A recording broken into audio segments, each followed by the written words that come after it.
This conference will now be recorded.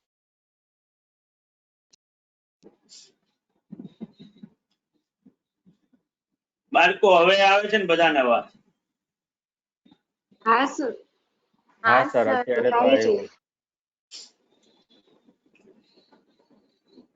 તો બાળકો આપણે જે પોઈન્ટ ડિસ્કસ કરી રહ્યા હતા એ હતો કે ભાઈ કેપિટલાઇઝેશન ઓફ બોરોઈંગ કોસ્ટ ચાલુ ક્યારથી થાય? આઈધર કાં તો લોન તમે જો લીધી હોય એ દિવસથી, અથવા તો અસેટ તમે બનાવવાની ચાલુ કરી, અસેટ રિલેટેડ ખર્ચા કરવાના ચાલુ કર્યા એ દિવસ, whichever is later. એક્ઝામ્પલ થી હું તમને સમજાવી રહ્યો હતો કે માનો કે તમે એક લોન લીધી છે 1 એપ્રિલ 2021 ના દિવસે અને મશીન લીધું છે તમે 1 જુલાઈ 2021 ના દિવસે, તો લોન નું ઇન્ટરેસ્ટ ઇન્કર્ડ થવાનું ચાલુ તો 1 એપ્રિલ થી થઈ ગયું હશે, પણ તમારે એનું કેપિટલાઇઝેશન ક્યારથી ચાલુ કરવાનું છે? તો કે 1 જુલાઈ, જ્યારે તમે અસેટ લીધી, કારણ કે ખર્ચો ઇફેક્ટિવલી ત્યારે થયો છે એટલા માટે. એની સામે જો તમે એક બિલ્ડિંગ બનાવી રહ્યા છો, 1 એપ્રિલ 2021 થી બિલ્ડિંગ બનાવવાનું ચાલુ કરી દીધું છે અને આને રિલેટેડ એડિશનલ બોરોઈંગ 1 ઓક્ટોબર ના દિવસે કરી, તો પછી બિલ્ડિંગ ખાતે આ લોન નું ઇન્ટરેસ્ટ જે છે એ ડેબિટ થવાનું ક્યારથી ચાલુ થાય? તો એ તો બહુ સિમ્પલ છે, કારણ કે લોન જ લીધી ક્યારે? 1 ઓક્ટોબર. ઇન્ટરેસ્ટ દેવાનું ચાલુ છે 1 ઓક્ટોબર, તો પછી બોરોઈંગ કોસ્ટ પણ ક્યારથી થશે? 1 ઓક્ટોબર થી જ કેપિટલાઇઝ. બધાને બાળકો? હા સર. હા સર.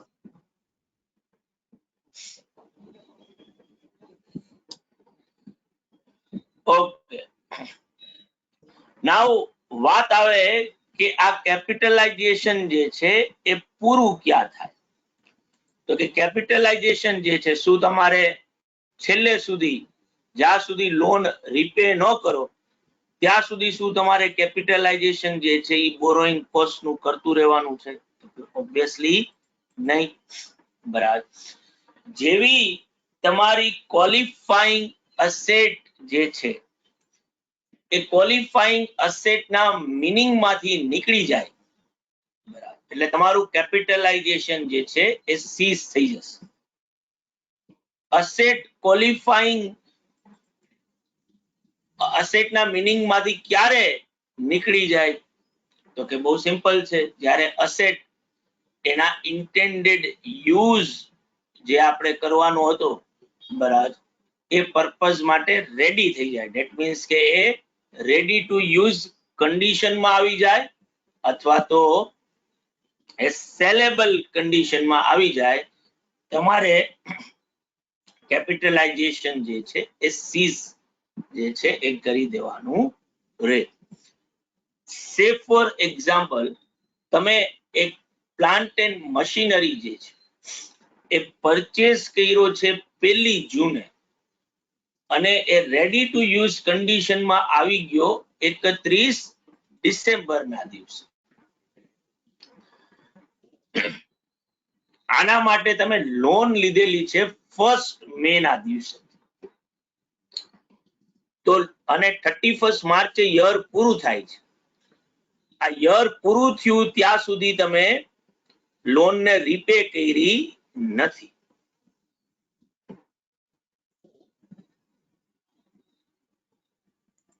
એક મિનિટ હો બાળકો.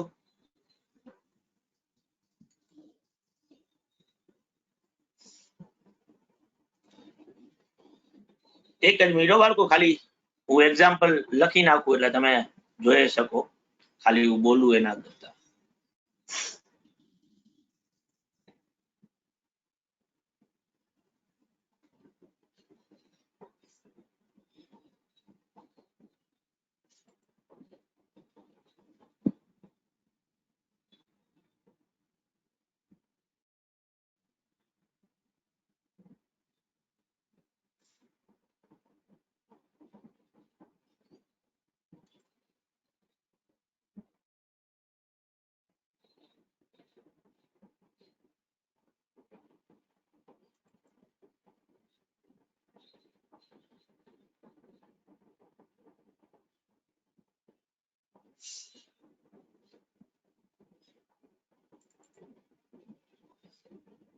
કપે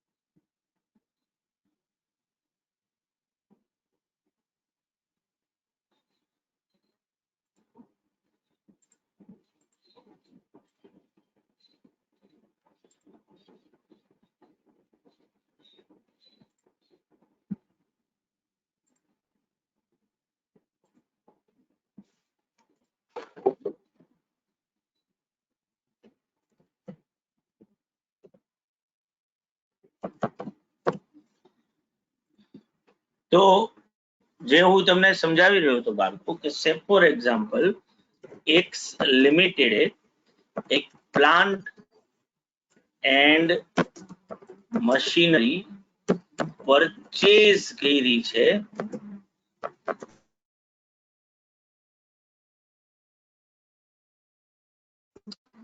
2021 બરાબર for 10 lakh rupees. It took 8% loan on 1st May 2021 for the purchase of machinery. Machinery is installed on 1st December 2021.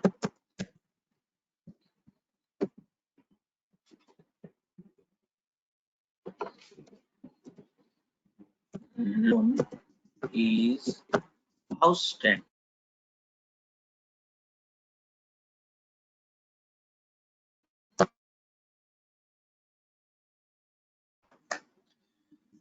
તો કે તમે મશીનરી ક્યારે પરચેસ કર્યું ભાઈ? First June.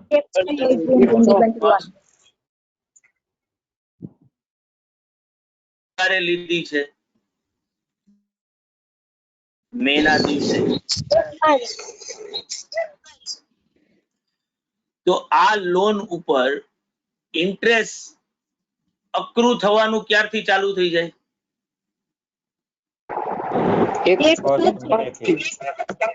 તો ઇન્ટરેસ્ટ તમારું અક્રુ થવાનું ચાલુ થઈ જાય 1st મે થી. ક્યાં સુધી થાય? તો 31st માર્ચ સુધી. બરાબર. ટોટલ 11 મહિનાનું ઇન્ટરેસ્ટ. તો શું તમારે આ મશીનરી ઉપર 11 મહિનાનું ઇન્ટરેસ્ટ ડેબિટ કરવાનું છે? 11 મહિનાનું કેપિટલાઇઝેશન કરવાનું છે? તો કે ઓબ્વિયસલી નહીં. એટલા માટે કારણ કે કેપિટલાઇઝેશન જે છે સ્ટાર્ટ ક્યારથી થશે? તો કે જે દિવસે મશીન લીધું છે એ દિવસે. મશીન લીધું ક્યારે ભાઈ? તો કે 1/6/2021 ના દિવસે. અને કેપિટલાઇઝેશન પૂરું ક્યારે થઈ જશે? તો કે મશીન એના રેડી ટુ યુઝ કન્ડિશનમાં આવી જશે. જે કયું છે 31/12/2021. તો કેપિટલાઇઝેશન પીરિયડ તમે જો કયો ને તો કેપિટલાઇઝેશન પીરિયડ કેટલો થાય? તો કે કેપિટલાઇઝેશન પીરિયડ થાય 7 months થાય. બરાબર. 11 મહિનામાંથી 7 મહિનાનું ઇન્ટરેસ્ટ શું થાય? કેપિટલાઇઝ થાય. અને બેલેન્સ 4 months નું ઇન્ટરેસ્ટ તમે જે ચૂકવ્યું હશે બરાબર એ ક્યાં જાય? તો કે એ જાય P&L અકાઉન્ટમાં. અને હવે જ્યાં સુધી લોન રીપે ન કરો ત્યાં સુધી જેટલું ઇન્ટરેસ્ટ તમે ઇન્કર કરો એ બધું P&L માં જ જશે, બરાબર. એકવાર અસેટ બનીને તૈયાર થઈ ગઈ એટલા પોર્શન પૂરતું જ બોરોઈંગ કોસ્ટ શું થાય એ પર્ટિક્યુલર અસેટ ખાતે. આ બધાને સમજાણું બાળકો? હા સર.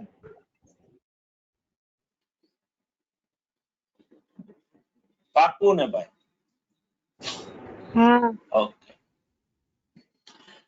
હવે ઓબ્વિયસલી તમે જો થિયોરીના અંદર વાંચશો બાળકો તો તમને ખ્યાલ આવશે કે આપણે વેન કેપિટલાઇઝેશન એન્ડ્સ એવું મેં તમને એક ટાઇટલ આપેલું છે ને ત્યાં ફ્લો ચાર્ટ બનાવેલો છે. તો ત્યાં પહેલો પોઈન્ટ મેં તમને સમજાવ્યો કે જો અસેટ જે છે એ ઇનસેપરેબલ હોય, ધેટ મીન્સ કે તમારે એવી અસેટ તમે લઈ રહ્યા છો કે જે ટોપ ટુ બોટમ તમારે બનાવવો ત્યારે જ એ અસેટ કમ્પ્લીટ થઈ ગણાય, બરાબર. તો એવી અસેટ જ્યારે પૂરેપૂરી કમ્પ્લીટલી બનીને તૈયાર થાય ને, બરાબર, એ દિવસ સુધી કેપિટલાઇઝેશન કરવાનું આવે. પણ બધી અસેટ એવી નથી હોતી કે જે ઇનસેપરેબલ હોય, બરાબર. અમુક અસેટ્સ એવી પણ હોય છે કે જે તમે સેપરેબલ કરી શકો છો, કમ્પોનન્ટ વાઇઝ બની શકે છે. જેમ કે સેપ ફોર એક્ઝામ્પલ, તમે એક ડેવલપર છો અને તમે અત્યારે એક ટાઉનશીપ જે છે, બરાબર, ટાઉનશીપ બનાવી રહ્યા, બરાબર. જેમાં શું છે તો કે જેમાં 2 વિંગ્સ છે, A એન્ડ B, બરાબર. આના માટે તમે શું કર્યું છે તો કે આના માટે તમે ફંડ બોરો કર્યું છે. નાવ તમે ઓબ્વિયસલી આપણા રાજકોટના કોન્ટેક્સમાં તમે જોશો તો હવે કોઈ જે આપણે રેસિડેન્શિયલ બિલ્ડિંગ જે બધા બને છે તો કોઈ એક બિલ્ડિંગ જે એક મોટા જે ડેવલપર્સ હોય છે એ એક સિંગલ બિલ્ડિંગ નથી બનાવતા, એકી સાથે એ જમીન ઉપર 3-4 બિલ્ડિંગ્સ જે છે એ બનાવે છે. એટલે કાઇન્ડ ઓફ એ લોકો એક ટાઉનશીપ જે છે, બરાબર, એ લોકો ડેવલપ જે છે એ કરે છે. જેમ કે તમે આપણે સિલ્વર હાઇટ્સ જુઓ કે તમે આ સાધુ વાસવાણી રોડ ઉપર આવો કે આ ઘણા બધા એવા સેટ બિલ્ડર્સ છે કે આ ઓમ ડેકોરા છે કે દેર આર નંબર ઓફ જે બિગ અમીધરા છે, બરાબર, સવન જે છે, શિલ્પન છે, વેરી ગુડ. આ બધા લોકો જે છે એ એકી સાથે 3-4 બિલ્ડિંગ્સ જે છે બનાવતા હશે. તો શું એ લોકોએ જો લોન લીધી હોય તો એ પર્ટિક્યુલર વિંગ માટે લીધી હોય કે આખા પ્રોજેક્ટ માટે લીધી? પ્રોજેક્ટ માટે. તો એ આખા પ્રોજેક્ટ માટે લીધી, બરાબર. તો છે એ આપણે કહીએ કે આ સેટ બિલ્ડર્સ જ છે, બરાબર. એ સેલ્ફ બિલ્ડર્સ એ 50 કરોડની લોન લીધી છે ફોર સિલ્વર હાઇટ્સ માટે. આ સિલ્વર હાઇટ્સ માં 4 વિંગ્સ છે, બરાબર. તો ઓબ્વિયસલી શું આ 4 વિંગ્સ એકી સાથે એક જ સમયે કમ્પ્લીટ થઈ ગયા હશે? તો ઓબ્વિયસલી નહીં, બરાબર. સેટ બિલ્ડર્સે પોતે પણ જે છે એ વસ્તુનું ધ્યાન રાખ્યું હતું કે ભાઈ એને શરૂઆતમાં ઇનિશિયલી શું કર્યું તો કે ઇનિશિયલી જે દરેક બિલ્ડર કરે ઇનિશિયલી એને ખાલી 2 વિંગ્સ ના જ બુકિંગ ઓપન કર્યા,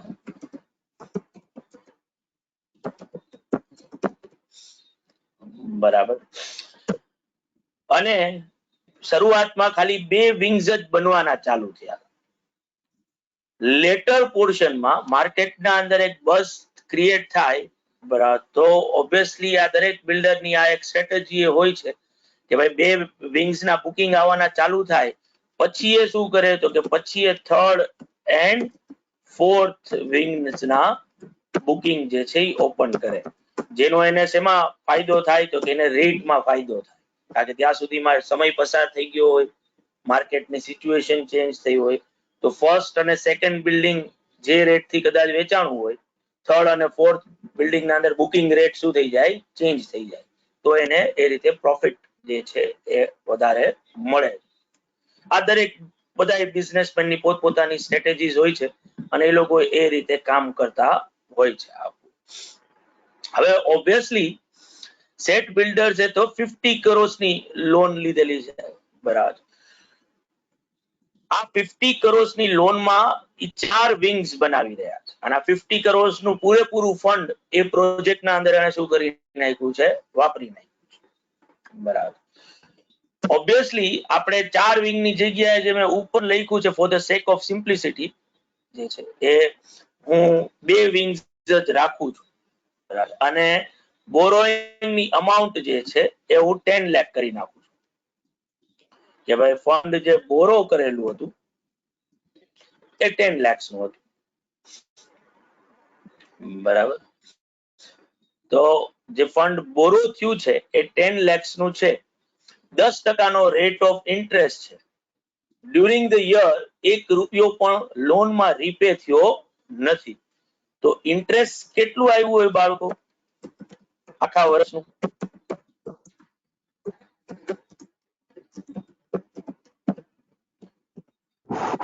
1 લાખ રૂપિયા.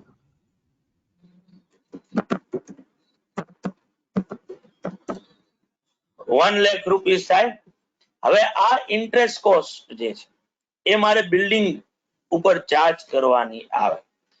તો બિલ્ડિંગ બીકોઝ ઓફ પીસમિલ માં બની રહ્યું છે, સેપરેટ વસ્તુ તરીકે હું એને લઈ શકું છું, પાર્ટ્સ માં તૈયાર થઈ રહ્યું. તો આ 1 લાખ આપણે કઈ રીતે અકાઉન્ટિંગ કરીશું આ ઇન્ટરેસ્ટ નું? તો કે જ્યાં સુધી તમારા જે પાર્ટ્સ કે કમ્પોનન્ટ્સ જે છે, બરાબર, એ બનીને તૈયાર નથી થતા ત્યાં સુધી તમારે ઇન્ટરેસ્ટ કોસ્ટ ને એ પાર્ટ્સ એ પર્ટિક્યુલર કમ્પોનન્ટ્સ ઉપર ડેબિટ કરવાના. વન્સ એ પર્ટિક્યુલર કમ્પોનન્ટ બનીને તૈયાર થઈ ગયા તો એની ઇન્ટરેસ્ટ કોસ્ટ એને રિલેટેડ જે ઇન્ટરેસ્ટ કોસ્ટ આવે છે એ સીઝ થઈ જશે, એ પછી કેપિટલાઇઝ કરવાની આવતી નથી. કહેવાનો મતલબ એમ છે કે આ 1 લાખ રૂપીસ જે છે ને એ મારે શું કરવું પડશે? તો કે એ મારે ડિસ્ટ્રીબ્યુટ કરવું પડશે. શેના ઉપર? 2 વિંગ્સ ઉપર, બરાબર. આ 2 વિંગ્સ ઉપર કઈ રીતે કરીશ? તો કે એના એક્સપેન્સ ના રેશિયો,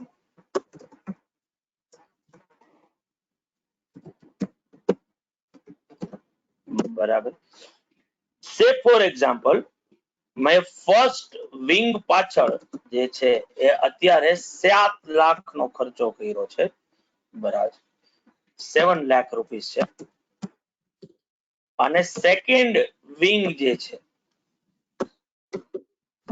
એની પાછળ જે છે એ 7 લાખ રૂપીસ જે છે એ ખર્ચા છે. તો આ 1 લાખ રૂપીસ નો રેશિયો શું આવશે?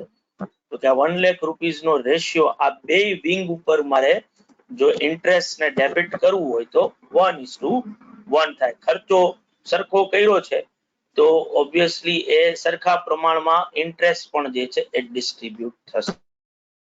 જો મને એવું કીધું હોય કે વિંગ 1 જે છે is already complete,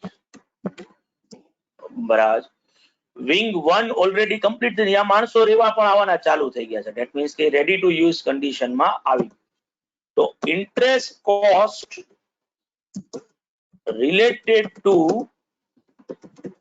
વિંગ 1 જે છે, બરાબર, કેટલી આવશે? તો કે 50,000.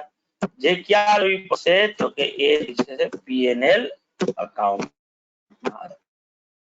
જો એ વિંગ પૂરી થઈ ગઈ હોય, રેડી ટુ યુઝ કન્ડિશન માં આવી ગઈ હોય તો એને રિલેટેડ જે ઇન્ટરેસ્ટ કોસ્ટ જે છે એ કેપિટલાઇઝ કરી શકાય નહીં, એ તમારે પીએલ ના અંદર લઈ જવાની આવે.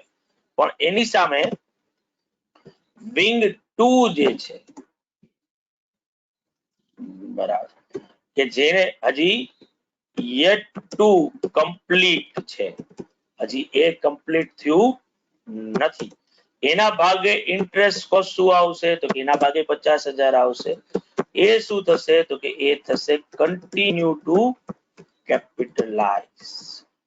એનું કેપિટલાઇઝેશન જે છે એ કેવું રહેશે તો કે એ એમને કન્ટિન્યુ જે છે એ રહેશે.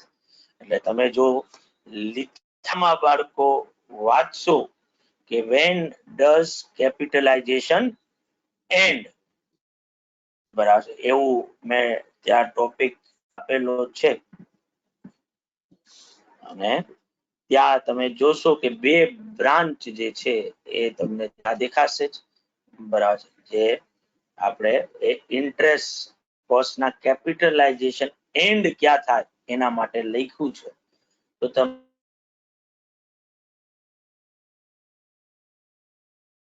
એક્ઝામ્પલ થી સમજાયું એ સેમ વસ્તુ તમને જે મેં અત્યારે તમને ત્યાં જોવા મળશે. જો સેપરેબલ અસેટ હોય તો એ અસેટ પૂરી થાય ત્યાં સુધી તમારે બોરોઈંગ કોસ્ટ ને કેપિટલાઇઝ કરવાની છે. પણ જો અસેટ્સ પાર્ટ્સ માં બનતી હશે, બરાબર, તો પછી તમારે ઇન્ટરેસ્ટ કોસ્ટ એ પાર્ટ્સ વાઇઝ પેલા ડિસ્ટ્રીબ્યુટ કરવી પડશે અને જે પાર્ટ કમ્પ્લીટ થઈ ગયો એ પાર્ટ રિલેટેડ ઇન્ટરેસ્ટ કોસ્ટ પણ શું થઈ જશે, એનું કેપિટલાઇઝેશન પણ સીઝ થઈ જશે. એ પણ તમારે ત્યાં પૂરું થઈ જશે. બરાબર છે બાળકો આ વસ્તુ? હા સર.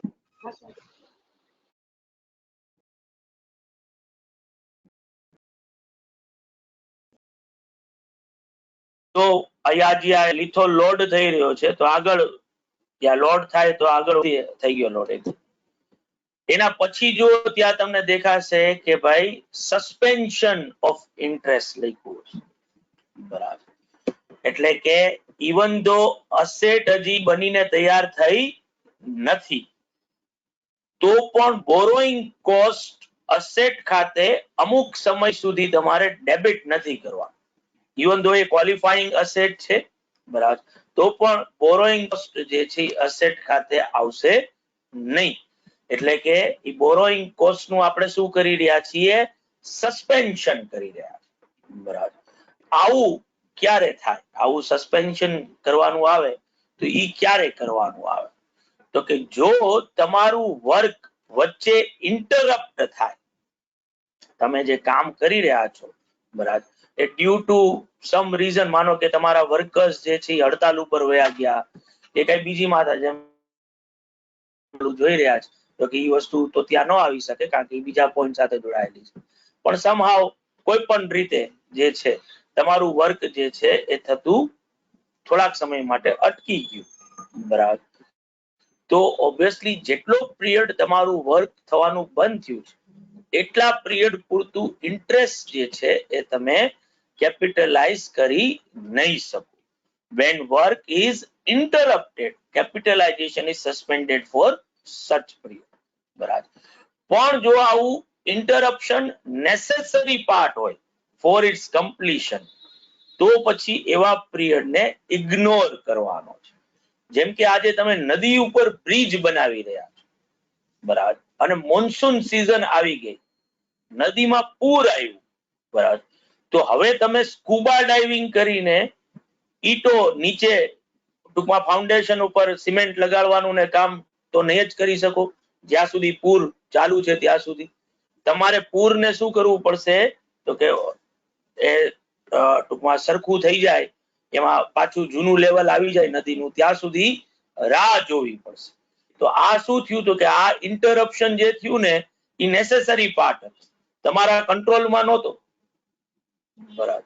તો ઓબ્વિયસલી આજે જો 1 મહિનો પુલનું કામ અટકી ગયું તો એ 1 મહિના પૂરતું ઇન્ટરેસ્ટ તમારે સસ્પેન્ડ નથી કરવાનું, એ પુલ ખાતે શું કરવાનું આવશે, ડેબિટ કરવાનું આવશે. પણ માનો કે પુલ બનાવવા વાળા જે વર્કર્સ હતા, બરાબર, એ વર્કર્સ હડતાલ ઉપર વયા ગયા કે સમહાવ ક્યાંક તમારે અમુક પરમિશનમાં કે એમાં લોચો થયો ને એના માટે અમુક સમય વર્કને તમારે અટકાવી દેવું પડ્યું, તો ઈ જેટલો સમય તમે અટકાવી દીધો છે એ પોર્શન તમે કેપિટલાઇઝ કરી શકશો નહીં, બરાબર. તો એને આપણે સસ્પેન્શન જે છે એ કહીએ છીએ. કેપિટલાઇઝેશન નો એન્ડ મેં કીધું એ રીતે કે when asset is ready for its intended use થાય તો કેપિટલાઇઝેશન નો એન્ડ થઈ જશે. પણ જો અસેટ ફેઝ મેનરમાં કે એક્ટિવિટી મેનરમાં બનતું હશે તો એ પર્ટિક્યુલર એક્ટિવિટી પૂરી થાય તો એક્ટિવિટી રિલેટેડ ઇન્ટરેસ્ટ કોસ્ટ તમારે એન્ડ થઈ જશે. એક જ મિનિટ હો બાળકો, બોલ ભાઈ.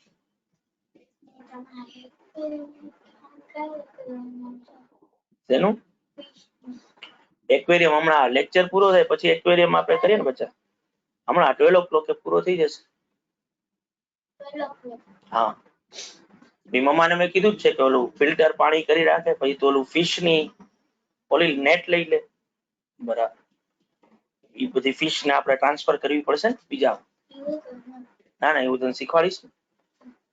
બરાબર, અને પછી આપણે બધું પાણી ઓલું જે પંપ છે ને એનાથી બધું પાણી કાઢવાનું. પછી જે ઓલા સ્ટોન્સ બધા જે છે એ પાછા ધોવા પડશે. બરાબર, અને પછી પાછું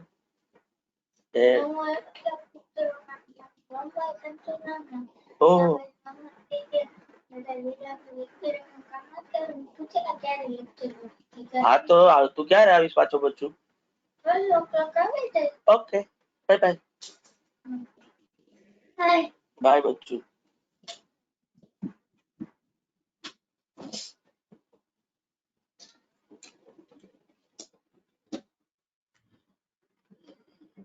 ભાઈ બધાને ક્લિયર ને અહીંયા સુધી? Yes, sir. હા સર. Yes, sir. નાઉ છેલ્લો પાર્ટ આપણો જે આવે કેપિટલાઇઝેશન રિલેટેડ. કોઈ કઈ પૂછતું તું ભાઈ? સર આ તમે ઓલું ઇગ્નોર કરવાનું કીધું, ઓલું નેસેસરી કન્ડિશનમાં, એ શું કીધું સર?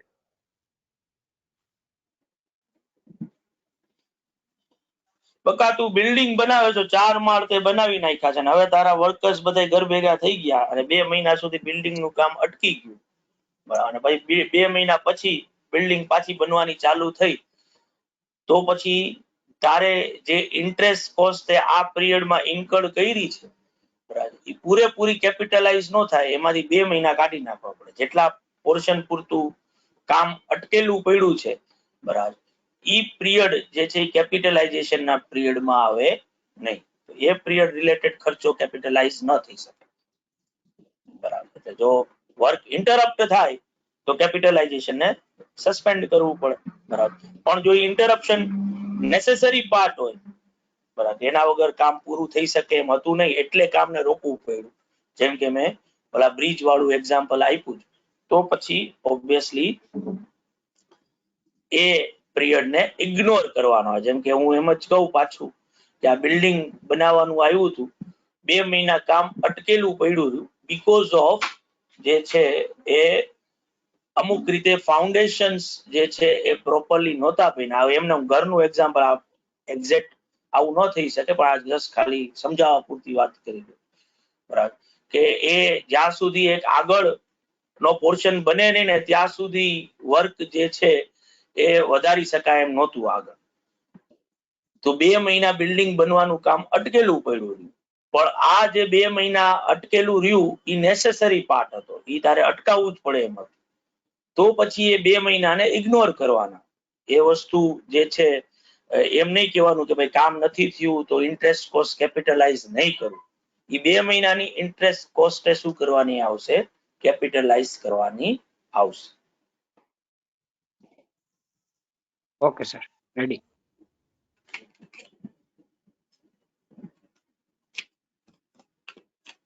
અને હવે આપણા અકાઉન્ટિંગ સ્ટાન્ડર્ડ નો કોર આવે બાળકો, કે જેના ઉપર આ આખું અકાઉન્ટિંગ સ્ટાન્ડર્ડ બેઝડ છે, અને એ છે સોર્સિસ ઓફ ફંડ્સ. આપણે ઓબ્વિયસલી જે પણ બોરોઈંગ કોસ્ટ કહીએ છીએ એનો જે સોર્સ છે એ છે લોન અમાઉન્ટ. આ લોન આપણે જે લઈએ છીએ આ 2 ટાઈપની હોય, અથવા તો આપણું જે અસેટ બનીને તૈયાર થઈ રહી છે, અસેટ જે પરચેસ કરીએ છીએ એનું જે ફંડ જે છે એ ફંડ ની રિક્વાયરમેન્ટ તમે 2 રીતે જે છે ફૂલફિલ કરી શક્યા હો. મેજોરિટી કેસમાં આપણે પર્ટિક્યુલર અસેટ લેવા માટે જ બોરો જે છે એ ફંડ કરેલું હશે. જેમ કે મારે હાઉસ લેવું છે એટલે હું હાઉસિંગ લોન લઈ રહ્યો છું, એટલે જ લોન નું નામે હાઉસિંગ જ આપી દીધું કે મારે બિલ્ડિંગ બનાવવું છે કે પ્લાન્ટ એન્ડ મશીનરી જે છે લેવા છે, એટલે ઓબ્વિયસલી હું લોન અગેન્સ્ટ પ્રોપર્ટી કે હું મોર્ટગેજ લોન જે છે એ લઈ રહ્યો છું. આને સ્પેસિફિક બોરોઈંગ કહેવાય. જેમ કે એજ્યુકેશન પર્પઝ માટે તમે એજ્યુકેશન લોન લ્યો છો, ફેસ્ટિવલ માટે ફેસ્ટિવલ લોન મળે છે. આ સ્પેસિફિક બોરોઈંગ છે કે જે તમે પર્ટિક્યુલર પર્પઝ માટે જે છે લીધું. જેમ કે આજે મેં પ્લાન્ટ એન્ડ મશીનરી લેવા માટે 10 લાખની લોન લીધી, તો આ 10 લાખની લોન મારા માટે શું બને? સ્પેસિફિક બોરોઈંગ બને.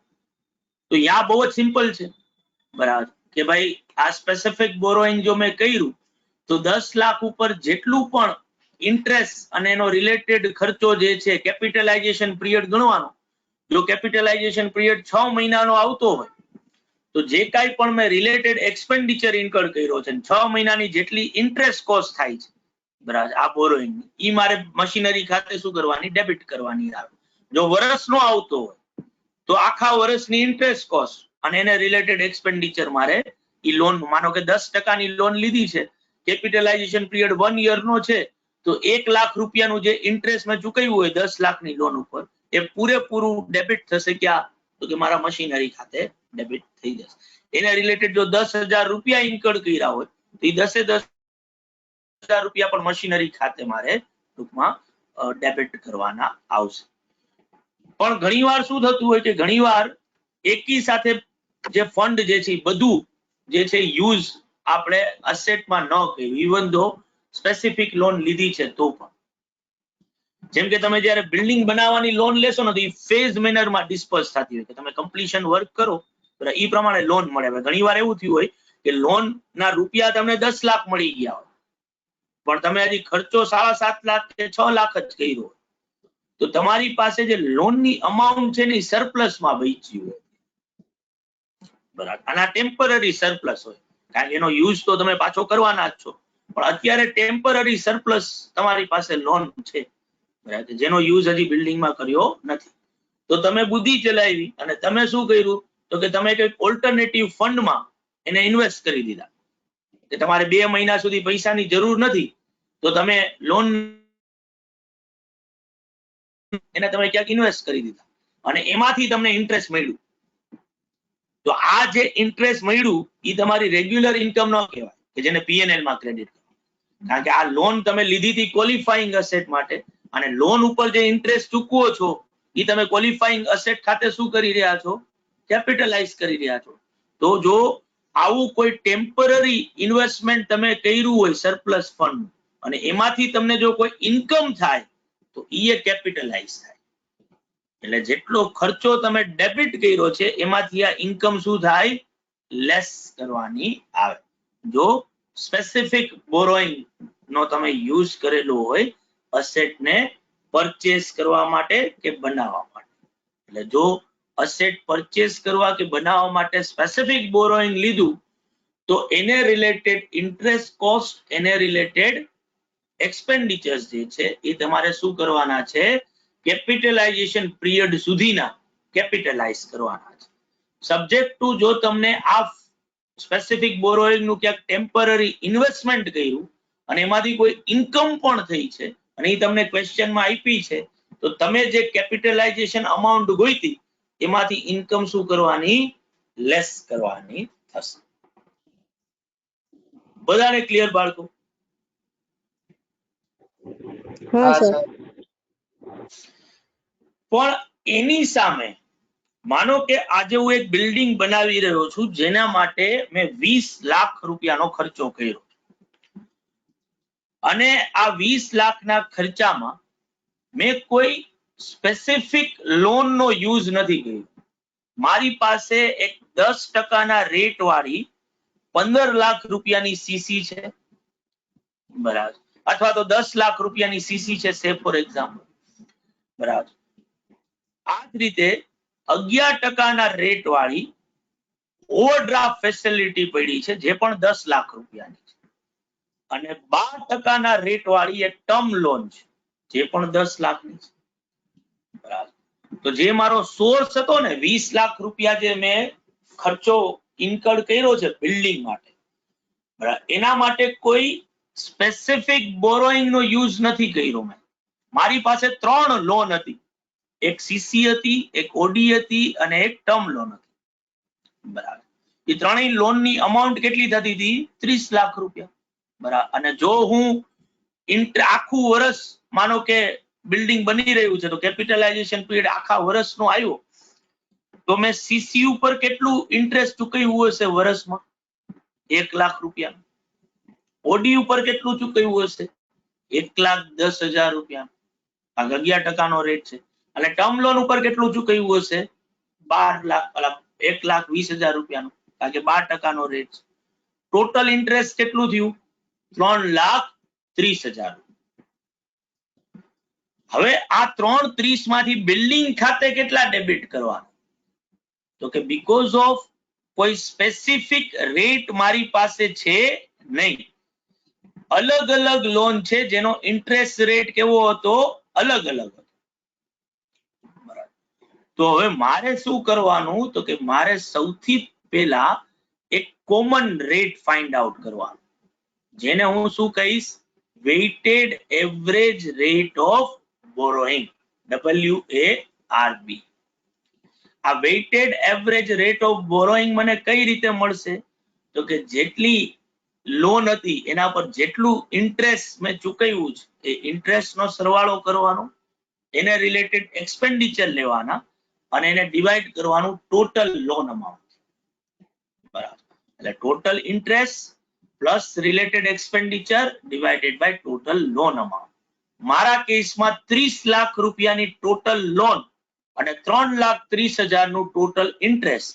તો મારો WRAB શું આવે? તો કે WRAB આવે 11%. બધાને બાળકો? હા સર. Yes, અને sir. હવે આ 11% નો યુઝ કરવાનો કેપિટલાઇઝ અમાઉન્ટ ગોતવા માટે. બિલ્ડિંગ પાછળ ખર્ચો કેટલો કર્યો છે ભાઈ? 20 લાખ રૂપિયા. અને મારો WRAB કેટલો છે? 11%. તો 20 લાખના 11% કરવાના, 2,20,000. આઉટ ઓફ 3,30,000 2,20,000 મારે શું કરવાના? બિલ્ડિંગમાં ડેબિટ કરવાના. એટલા રૂપિયા કેપિટલાઇઝ થાય, બરાબર.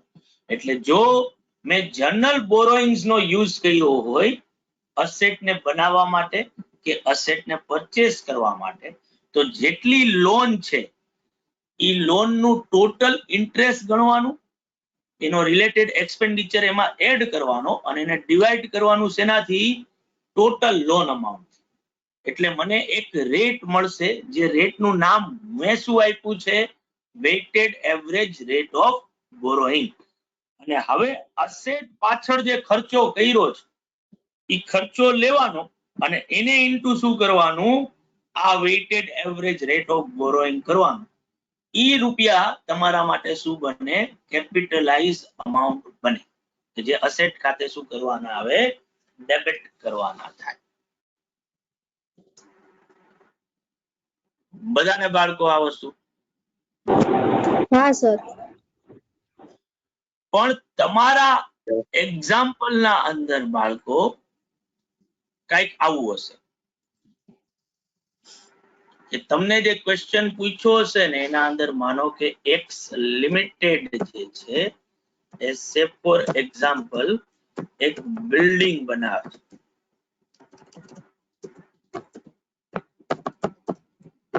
જેની પાછળ એને એક્સપેન્ડિચર કર્યો છે 20 lakhs રૂપીસ, બરાબર. આના માટે ફંડ જે છે યુઝ જે એક્સ લિમિટેડે કર્યું છે તો 10%ની એને બિલ્ડિંગ લોન લીધી હતી ફ્રોમ SBI 5 લાખ રૂપીસની. 11% એની પાસે સીસી હતી 12 લાખ રૂપિયા, બરાબર. અને 12.5% શું હતો? ઓડી હતો એની પાસે 18 લાખ રૂપિયા. તો હવે આ 20 લાખ રૂપિયાનો જે ખર્ચો થયો છે ને, આ 20 લાખનો ખર્ચો ફાઇનાન્સ થયો છે બે સોર્સ માંથી. આ 10% બિલ્ડિંગ લોન જે છે, આ લોન કેવી બને ભાઈ? તો કે આ લોન બને સ્પેસિફિક. બરાબર. એટલે આના ઉપરનું જે કાંઈ ઇન્ટરેસ્ટ થાય ને, જે કેટલું હોય તો કે 50,000 રૂપિયા, જો આખું વર્ષ જ કેપિટલાઇઝેશન નો પીરિયડ હોય, એ પૂરેપૂરું શું થાય? કેપિટલાઇઝ થાય. બરાબર. પણ આ બે લોન જે છે એ કેવી બને? તો કે આ બે વસ્તુ જે છે એ મારા માટે જનરલ બોરોઈંગ થશે.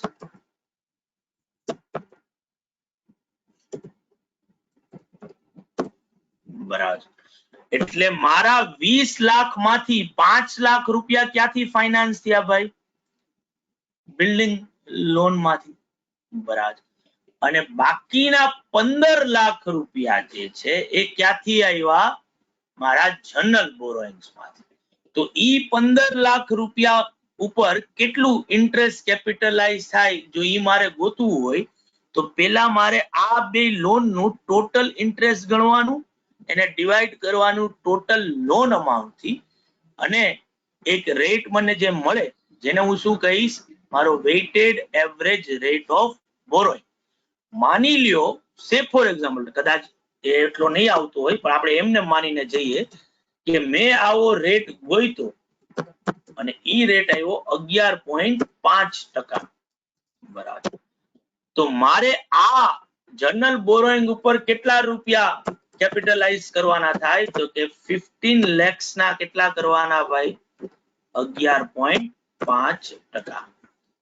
ઈ જે રૂપિયા આવે એ પ્લસ આ 50,000 રૂપિયા, આટલા રૂપિયા શું થાય? કેપિટલાઇઝ થાય. એટલે મારી પાસે જે અસેટ હશે એની પાછળ જે મેં એક્સપેન્ડિચર કર્યો હશે, એ ખાલી ને ખાલી સ્પેસિફિક બોરોઈંગ થી જ ફાઇનાન્સ નહીં થયો, એ specific as well as general borrowings બે થી ફાઇનાન્સ થયો છે. એટલે મારે શું કરવાનું? તો કે જે ખર્ચો આપ્યો છે ઈ ખર્ચામાંથી પેલા સ્પેસિફિક લોન જેટલા રૂપિયાની હતી, બરાબર, એટલો પોર્શન કાઢી નાખવાનો. કારણ કે એટલા પોર્શન ઉપર તો એક્સક્લુઝિવ ઇન્ટરેસ્ટ આવશે કે જે પૂરેપૂરું કેપિટલાઇઝ થશે. સિવાય કે કેપિટલાઇઝેશન પીરિયડ આખા વર્ષનો ન હોય અને 6 મહિનાનો જ હોય કે 7 મહિનાનો હોય, તો 7 મહિના સુધીનું ઇન્ટરેસ્ટ કેપિટલાઇઝ થાય. અને બાકીનો જે રૂપિયા બચ્યા, જે મારા જનરલ બોરોઈંગ માંથી ફાઇનાન્સ થયા છે, એના માટે મારે જનરલ બોરોઈંગ્સ નો શું કરવો પડશે? તો કે weighted average rate of borrowing ગોતવું પડશે, અને એ રેટ યુઝ કરવાનો કેપિટલાઇઝ અમાઉન્ટ ગોતવા માટે. બધાને ક્લિયર બાળકો આવો છો? હા સર. Yes sir. જે એક્સપેન્ડિચર આપણે કરીએ છીએ અસેટ ઉપર, ઘણા ક્વેશ્ચનમાં તમને સીધો ટોટલ નહીં આપ્યો, આપણે ઈ એક્સપેન્ડિચર નું સમિંગ અપ કરવું પડે. જ્યારે આપણે ઇન હાઉસ અસેટ જો બનાવતા હોય, કન્સ્ટ્રક્ટ કરતા હોય, તો ઓબ્વિયસલી ખર્ચાનો ટોટલ કરવો પડે કે ભાઈ કેટલો ખર્ચો આપણે કર્યો છે. તો જેટલો કેસ એક્સપેન્ડિચર ઇન્કર્ડ કર્યો છે ઈ મારા અસેટ પાછળ કરવામાં આવેલો ખર્ચાનો પાર્ટ બનશે. ઈ અસેટ બનાવવા માટે જો મેં મારી પોતાની કોઈ અસેટ ટ્રાન્સફર કરી હોય, તો એની જે કેરિંગ અમાઉન્ટ છે, એ કેરિંગ અમાઉન્ટ જે છે એ ઓબ્વિયસલી ઈ અસેટની કોસ્ટમાં એડ થશે. જેમ કે આજે બિલ્ડિંગ બનાવી રહ્યો છું અને મારી પાસે ફર્નિચર પડ્યું હતું, બિલ્ડિંગ બનાવવા પાછળ મેં 50 લાખનો ખર્ચો કર્યો રોકડામાં, અને બીજા પાસે જ હતું ઈ મેં બિલ્ડિંગમાં નાખ્યું, તો બિલ્ડિંગનો ખર્ચો કેટલો થયો? 60 લાખ રૂપિયા. પ્લસ અત્યાર સુધી જેટલું પણ બોરોઈંગ કોસ્ટ મેં કેપિટલાઇઝ કર્યું હોય, ઈ પણ અસેટની એક્સપેન્ડિચરનો ભાગ બનશે. એટલે જો મારી ક્વોલિફાઈંગ અસેટનો પીરિયડ મોર ધેન 1 યર નો હોય, બરાબર, જેમ કે આજે હું બ્રિજીસ બનાવું છું, રોડ બનાવું છું, ડેમ બનાવું છું, તો ઈ કઈ 6-7 મહિનામાં પૂરા નહીં થાય, બરાબર, એને લાગશે 2 વર્ષ, 4 વર્ષ, 5 વર્ષ લાગે. તો ઓબ્વિયસલી જે તે યર નો મારે એક્સપેન્સ ગોતવો હોય કે અસેટ પાછળ કેટલો ખર્ચો કર્યો છે, તો જેટલો કેશ એક્સપેન્ડિચર ઇન્કર કર્યો ઈ તો અસેટનો ખર્ચામાં આવશે જ, જેટલી અસેટ ટ્રાન્સફર કરી છે એ પણ આવશે, અને જેટલી બોરોઈંગ કોસ્ટ અત્યાર સુધી કેપિટલાઇઝ કરી નાખી છે એ પણ અસેટનો એક્સપેન્ડિચરનો પાર્ટ બનશે. એની સામે જો હું કોકના વતી આ વસ્તુ કરતો હોઈશ, હું કોન્ટ્રાક્ટર હોઈશ, તો આગળ આપણે કોસ્ટના અંદર કોન્ટ્રાક્ટ કોસ્ટિંગ ભણશું અને અકાઉન્ટિંગ સ્ટાન્ડર્ડ 7 એ કરવાનું છે આપણે, બરાબર, અકાઉન્ટિંગ ફોર કન્સ્ટ્રક્શન કોન્ટ્રાક્ટ. તો ત્યાં આપણે સમજીશું કે ત્યાં કોન્ટ્રાક્ટર જે છે ને એ પીસમિલ સેલ કરતો હોય, આખી ક્યારેય પ્રોડક્ટ 100% પૂરી થાય ત્યારે સેલ વેલ્યુ રેકગ્નાઇઝ ન કરવાની. એટલે જેમ જેમ અસેટ બનીને તૈયાર થતી જાય ને એમ ઈ કોન્ટ્રાક્ટીને બિલ મોકલતો જાય, બરાબર, અને બિલની સામે ઓલો કોન્ટ્રાક્ટી એને પૈસા આપતો જાય, જેને પ્રોગ્રેસ પેમેન્ટ કહેવાય, બરાબર. એટલે જે ખર્ચો ઇન્કર કર્યો છે એની સામે જો કોન્ટ્રાક્ટરને પ્રોગ્રેસ પેમેન્ટ મળી ગયું હોય તો એટલો ખર્ચામાંથી લેસ કરવાનું આવે. જો કોઈ ગવર્મેન્ટ ગ્રાન્ટ કે સબસિડી મળી હોય તો એ પણ ખર્ચામાંથી લેસ થશે, અને પછી જે આવે ઈ તમારા અસેટ ઉપરનો ખર્ચો થાય. આ રૂપિયા લેવાના આવે કેપિટલાઇઝ અમાઉન્ટ ગોતવા માટે, કે ભાઈ કેટલા રૂપિયા કેપિટલાઇઝ થશે, બરાબર. જો મારે પર્સન્ટેજ અપ્લાય કરવા હોય, એ પર્સન્ટેજ શેના ઉપર અપ્લાય કરવાના છે, તો કે અહીંયા જે આ 4 ચોકડી ગોતીને થાવ. 90% કેસીસમાં તમને આ રૂપિયા સીધા જ આપી દીધા હશે, તમારે આવું ગણવાનું આવશે નહીં. પણ તમે જો લીથાનો પહેલો ક્વેશ્ચન જ જોશો, આઈ થિંક પહેલો જ ક્વેશ્ચન છે, હા, બરાબર. તો અહીંયા જો તમને એ બધું આપ્યું છે, તો અહીંયા બોરોઈંગ તો એક જ કરેલું છે 13% વાળું. મારે ઇન્ટરેસ્ટ કોસ્ટ કેટલી કેપિટલાઇઝ થાય ગણવાની છે, પણ એ ગણવા માટે આ 13% કેટલા રૂપિયા ઉપર અપ્લાય કરવાના ઈ ગોતવા પડશે. તો મારે એક્સપેન્ડિચર ગોતવો પડશે અસેટનો, કે અસેટ પાછળ ખર્ચો મેં કેટલો કર્યો છે, બરાબર. ઈ પ્રમાણે ઓબ્વિયસલી આ 13% મારે ત્યાં અપ્લાય કરવાના આવશે. બધાને બાળકો? Yes, sir. Yes, sir. તો Yes, sir. આ આપણું અકાઉન્ટિંગ સ્ટાન્ડર્ડ હતું ભાઈ, જેનું નામ છે બોરોઈંગ કોસ્ટ. બહુ જ સહેલું અને બહુ જ નાનકડું અકાઉન્ટિંગ સ્ટાન્ડર્ડ છે. હવે આપણે બધા એના ક્વેશ્ચન્સ જે છે એ સ્ટાર્ટ કરી રહ્યા છીએ, બરાબર. અને એ ભાગ રૂપે જે સૌથી પહેલો ક્વેશ્ચન જે છે એ લઈ રહ્યા છીએ એ છે ક્વેશ્ચન નંબર 6. લીથાના અંદર તમને મળશે ભાઈ, જોઈ લ્યો, મળી જાય એટલે મને કયો. હા સર, મળી ગયું. So Paras Limited had following borrowings during a year in respect of capital expansion. Plant PQR એની પાછળની કોસ્ટ આપી છે 100, 125, 175, અને રિમાર્ક્સમાં કીધું છે કે આ 100 lakhs નો જે પ્લાન્ટ પી બનાવવા માટે જે ખર્ચો કર્યો છે ત્યાં કોઈ સ્પેસિફિક બોરોઈંગ નો યુઝ થયો નથી. પણ આ 125 ના અંદર એક બેંક લોન હતી 65 lakhs 10% ના રેટની, અને 175 lakhs માં 9% ના ડિબેન્ચર્સ હતા 125 lakhs ના થયા. In addition, on the specific borrowing stated above, company had obtained term loans from 2 banks. 100 lakhs ની 10% ની લોન છે કોર્પોરેશન બેંક ની, અને 110 lakhs ની 11.5% ની SBI ની loan to meet its capital expansion requirement. Determine amount of borrowing cost to be capitalized in each of the above plant as per page 16.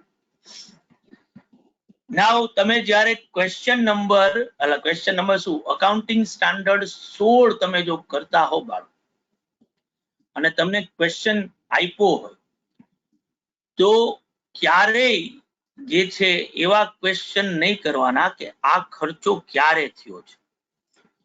આ 100 lakhs જો તમને ડેટ નથી આપી, બરાબર, 100, 125 કે 175 ની, તો એમ જ સમજવાનું કે આ ખર્ચો from the very beginning of the year થયો છે.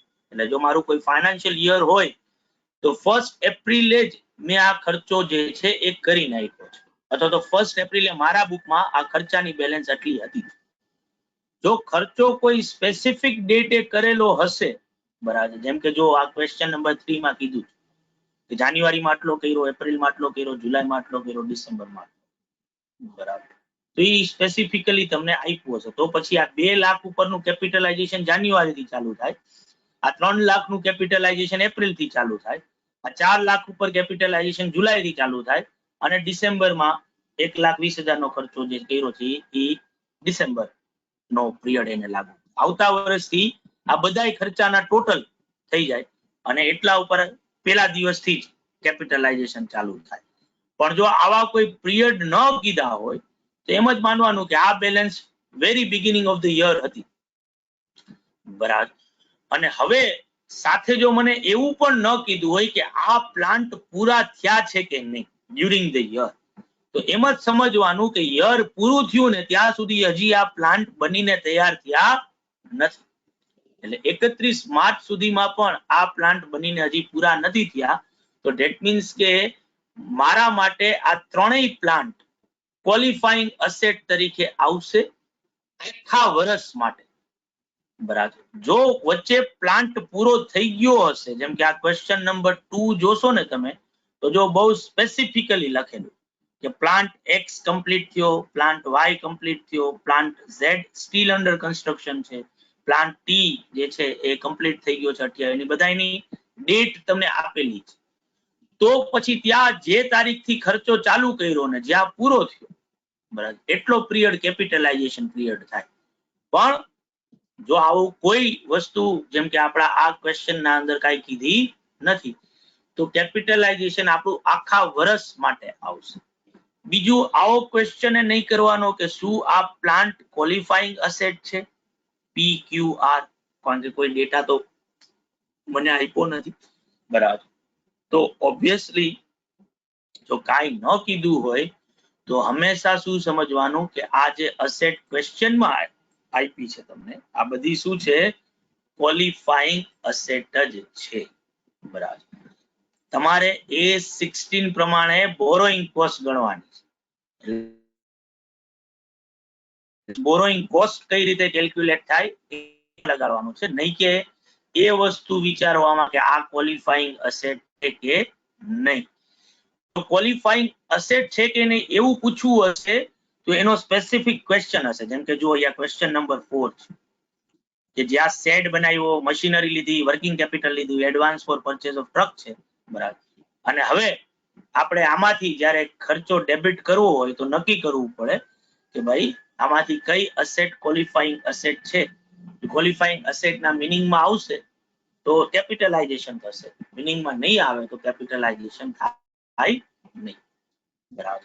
એટલે એવી વસ્તુ પણ ક્યારેય ટૂંકમાં આપણે વિચારવાની. બીજું, આ લોનની જો કોઈ ડેટ્સ ન આપી હોય તો એમાં પણ એમ જ સમજવાનું કે આ બધી લોન 1 એપ્રિલ જ્યારે યર ચાલુ થયું ને ત્યારથી આઉટસ્ટેન્ડિંગ છે અને યર પૂરું થયું ત્યાં સુધી આઉટસ્ટેન્ડિંગ જ હતી, એનો એકેય રૂપિયો ચૂકવાનો નથી. એટલે આ જે કાંઈ પણ ઇન્ટરેસ્ટ રેટ આપ્યો છે એના ઉપર જો મારે ઇન્ટરેસ્ટ કોસ્ટ ગણવી હોય ને તો આખા વર્ષની થશે. કેપિટલાઇઝેશન પિરિયડ આખા વર્ષનો, ઇન્ટરેસ્ટ કોસ્ટ કેલ્ક્યુલેટ કરવા માટે જે એકચ્યુઅલમાં ઇન્ટરેસ્ટ જે પે કર્યું છે એ પણ આખા વર્ષની. બાકી નહીં તો તમને સ્પેસિફિક ડેટ ઓફ બોરોઈંગ આપી જશે. જેમ કે ઉપરનો ક્વેશ્ચન જોશો તો ત્યાં તમે જો લોન ક્યારે લીધી ને એની ડેટ આપી છે, તો પછી ઇન્ટરેસ્ટ કોસ્ટ પણ ક્યારથી ચાલુ થાય તો કે જે તારીખથી લોન લીધી છે ત્યારથી, બરાબર. જો કાંઈ ન કીધું હોય તો એ આખા વર્ષનું જ આવશે. બધાને ક્લિયર? આટલી વસ્તુ. Yes, sir. હવે હજી એક સિનારીઓ વિચારી સમજી લઈએ સાથે.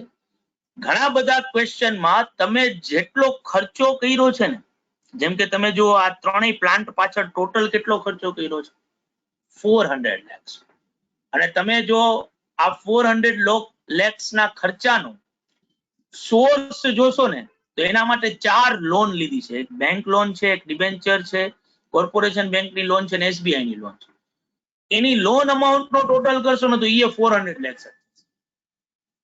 તો જેટલો ખર્ચો છે એટલી જ લોન છે, બરાબર. પછી લોન સ્પેસિફિક કે હોય અને જનરલ બોરોઈંગ્સ હોય અથવા એનું કોમ્બિનેશન હોય. જેમ કે અહીંયા એ બેનું કોમ્બિનેશન આપ્યું છે કે અમુક સ્પેસિફિક છે ને અમુક જનરલ બોરોઈંગ્સ, પણ જેટલો ખર્ચો છે એટલી જ એક્ઝેક્ટ લોન છે. ધેટ મીન્સ કે તમે સિમ્પલી જો અહીંયા વિચારો ને કે આ બેંક લોન ઉપર કેટલું ઇન્ટરેસ્ટ આપ્યું છે, તો કે 6.5 લાખનું.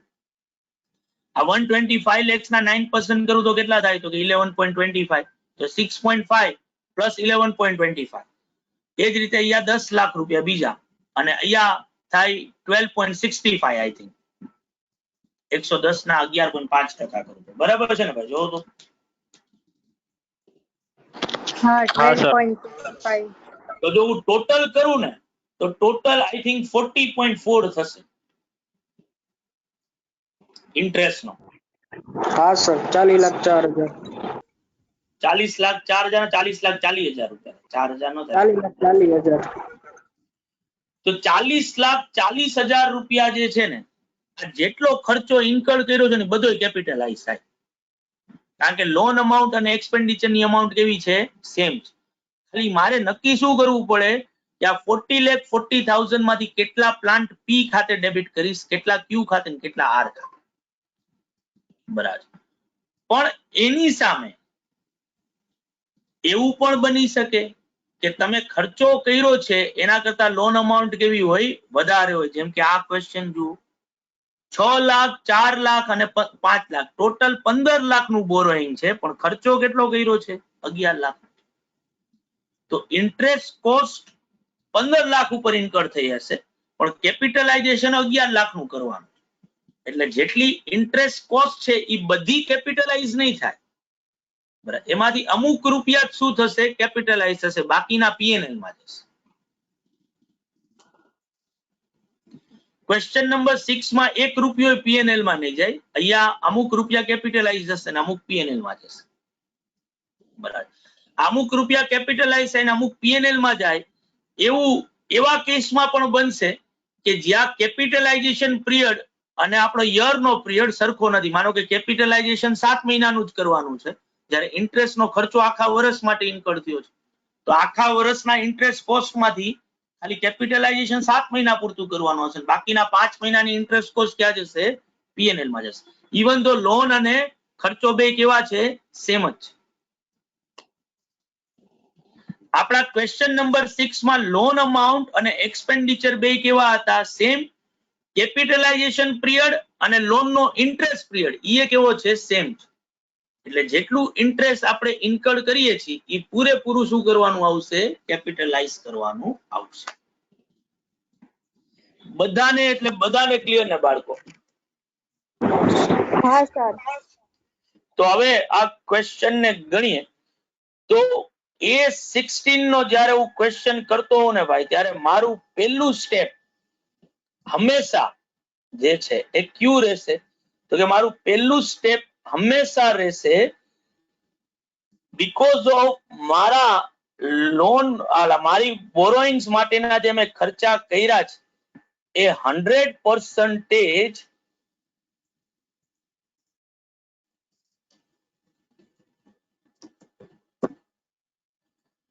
સ્પેસિફિક બોરોઈંગ થી ફાઇનાન્સ નથી થયા.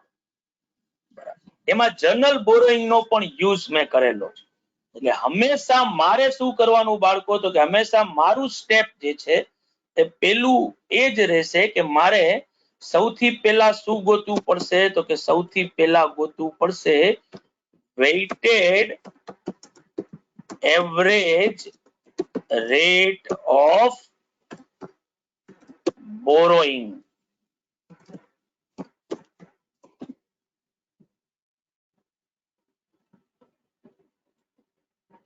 બરાબર છે બાળકો? હા સર. Yes sir.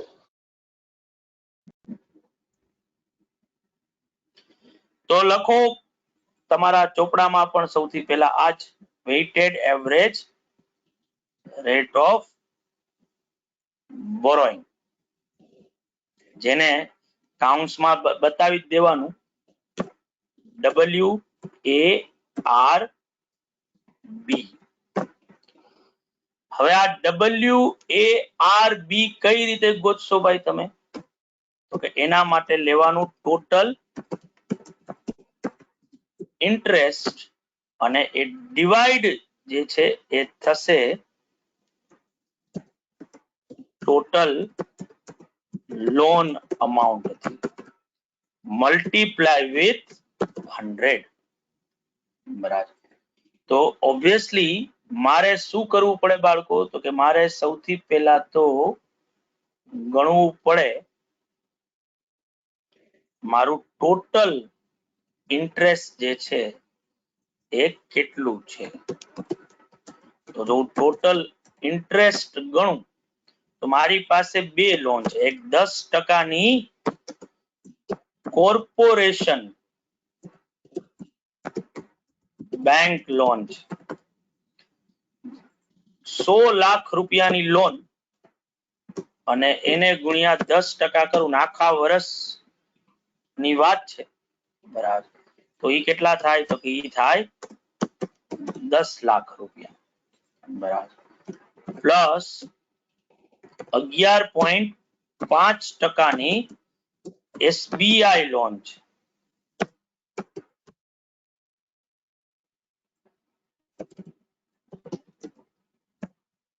બરાબર, જે છે 110 લાખ રૂપિયાની અને એનો ઇન્ટરેસ્ટ રેટ છે 11.5%.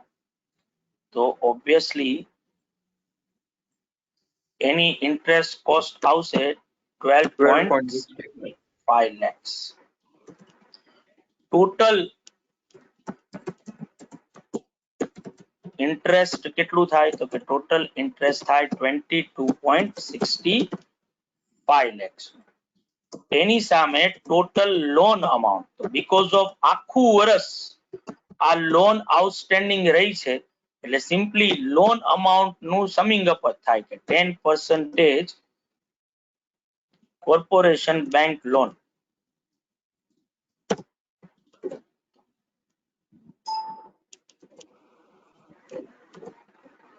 જે આવશે 100 lakhs ની અને એ જ રીતે 11% એસબીઆઈ લોન 11.5% જે છે 110 લાખ રૂપિયા. તો ટોટલ લોન અમાઉન્ટ જે છે એ મને કેટલી મળે ભાઈ? 210 લાખ રૂપિયા. આ વસ્તુ જો અહીંયા લગાડું WARB ના અંદર તો 22.65 lakhs divided by 210 લાખ રૂપિયા મલ્ટીપ્લાય 10.7857. 10.79% એવરેજ રેટ જે છે એ મારા બોરોઈંગ નો નીકળે. બધાને ક્લિયર બાળકો આ વસ્તુ ભાઈ? હા સર. Yes, sir. લખાઈ ગયો અહીંયા સુધી? ના સર, બાકી. લખો તો.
Done, sir.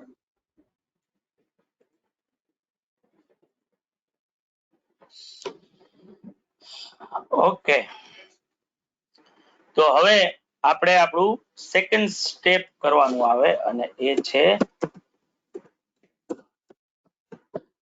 કેલ્ક્યુલેશન ઓફ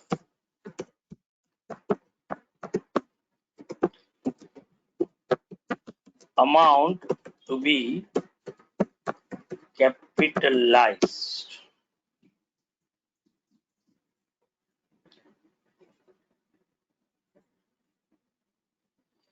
અને હવે આ કઈ રીતે ગોતીશું તો કે obviously qualifying assets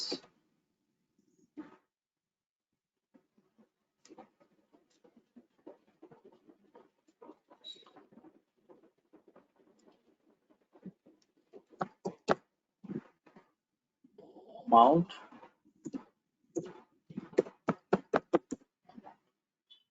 qualifying asset માં પહેલું છે પ્લાન્ટ પી. હવે પ્લાન્ટ પી પાછળ ટોટલ કેટલો ખર્ચો કર્યો બાળકો તમે? 100 lakhs. 100 lakhs. 100. તો આ 100 lakhs નો ખર્ચો જે કર્યો છે એ ફાઇનાન્સ કરવાનો સોર્સ તમને બાજુમાં રિમાર્ક કરીને આપ્યું. તો 100 lakhs માં કોઈ સ્પેસિફિક બોરોઈંગ છે ભાઈ? ના No, સર. No, sir. ના. ત્યાં પૂરેપૂરું જનરલ બોરોઈંગ થી શું થયું હોય? ફાઇનાન્સ થયું. તો જનરલ બોરોઈંગ, અને જનરલ બોરોઈંગ કેટલું ભાઈ? તો કે જનરલ બોરોઈંગ જેટલો ખર્ચો કર્યો છે એ બધું જનરલ બોરોઈંગ તરીકે આવશે. તો ઓબ્વિયસલી ખર્ચો જે છે એ મેં 100 lakhs નો કર્યો છે, બરાબર. અને જો 100 lakhs નો જનરલ બોરોઈંગ માંથી ખર્ચો થયો હોય તો એનું ઇન્ટરેસ્ટ કોસ્ટ ગણવા માટે જે મેં WARB ગોઈતો છે એ રેટ નો ત્યાં યુઝ કરવાનો.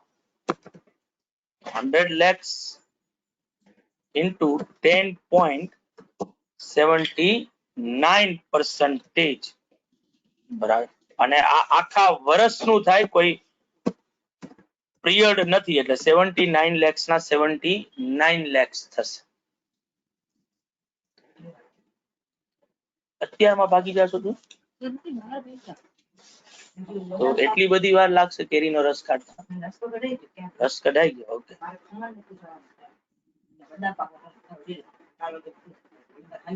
ઓહો હો હો હો બાપા, ખમણ તો ભાઈ ખાંડવી લઈ જાવ ને. ખમણ શું કામ? હા, ખાંડવી જ લઈ જવાય ને.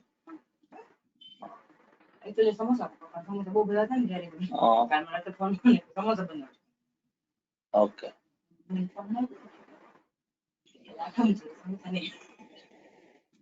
તો આ બચુડિયાને મારે લઈ આવવાનો છે.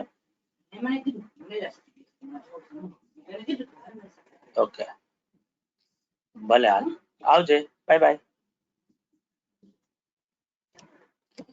તો ઓબ્વિયસલી બાળકો પ્લાન્ટ એ પી ખાતે કેટલા રૂપિયા ટોટલ તમે ડેબિટ કરશો? તો કે 10.79 લાખ રૂપિયા. પછી આવે પ્લાન્ટ ક્યુ. ક્યુ છે ને ભાઈ? હા. હા, sir. એની પાછળ ટોટલ કેટલો ખર્ચો કર્યો છે? 125 lakhs. 125. 125 માં સૌથી પહેલા તો ત્યાં સ્પેસિફિક, ધાર્મી તું 2 મિનિટ મૂકી જા ને, ખાલી એક છે ને તારા ભેગી વાત કરવાની. સ્પેસિફિક બોરોઈંગ છે, બરાબર. કેટલા લાખનું સ્પેસિફિક બોરોઈંગ છે ભાઈ? તો કે 65 lakhs. અને 10% નો એનો રેટ છે, બરાબર. તો આખા વર્ષનું જ લેવાનું છે, કારણ કે કેપિટલાઇઝેશન પીરિયડ આખા વર્ષનો જ છે. તો 6.5 lakhs પૂરેપૂરા ઈ થાય. પણ ખાલી અહીંયા જે છે એ સ્પેસિફિક બોરોઈંગ થી જ ખર્ચો કરવામાં નથી આવ્યો, જનરલ બોરોઈંગ નો પણ ત્યાં યુઝ થયો છે. કારણ કે ટોટલ ખર્ચો જે છે એ કેટલા રૂપિયાનો થયો છે? તો કે 125 નો. એમાંથી જો 65 lakhs સ્પેસિફિક બોરોઈંગ્સ હોય તો બાકીના 60 lakhs જનરલ બોરોઈંગ્સ માંથી આવ્યા હોય, જેના ઉપર રેટ લેવાનો આવે 10.79%. તો ઈ કેટલા થાય ભાઈ? 6.474 lakhs. 6.47 lakhs જે છે એ આપણે કરીએ છીએ. તો ઓબ્વિયસલી ટોટલ જો કરું આ બેનો કે જેનો હું બી કહું તો ઈ કેટલો થાય તો કે 12.97 lakhs. પછી છે પ્લાન્ટ ક્યુ, પછી છે આર, જેમાં પણ ઓબ્વિયસલી સ્પેસિફિક બોરોઈંગ છે. કેટલો ટોટલ ખર્ચો કર્યો છે ત્યાં? 175 lakhs નો. તો ઓબ્વિયસલી અહીંયા 125 લાખ માટે તો કોઈ ટેન્શન નથી, કારણ કે સ્પેસિફિક પાર્ટ માંથી જ આવેલું છે, જેનો ઇન્ટરેસ્ટ રેટ છે 9% નો.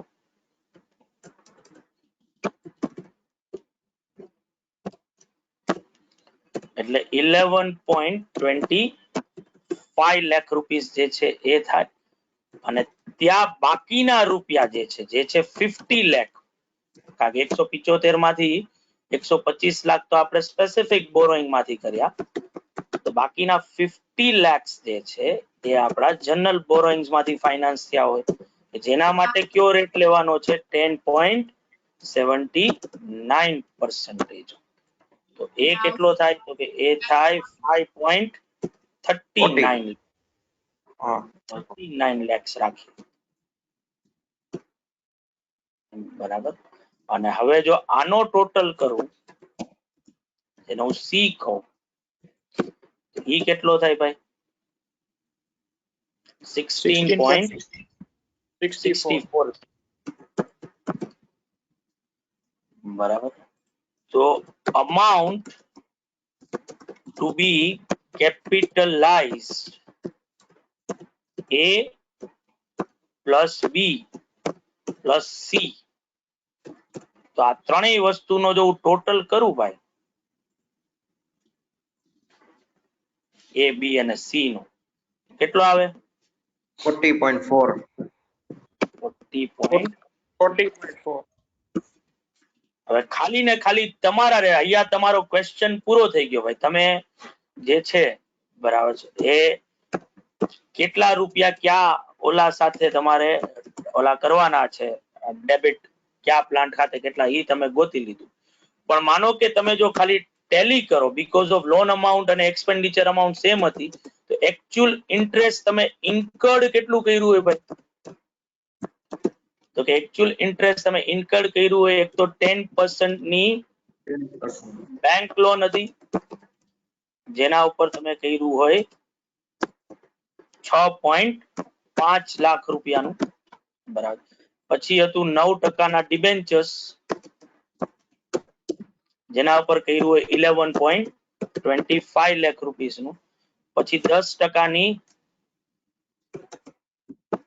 કોર્પોલેન્ડ, જેના ઉપર તમે કર્યું હોય 10 લાખ રૂપિયા.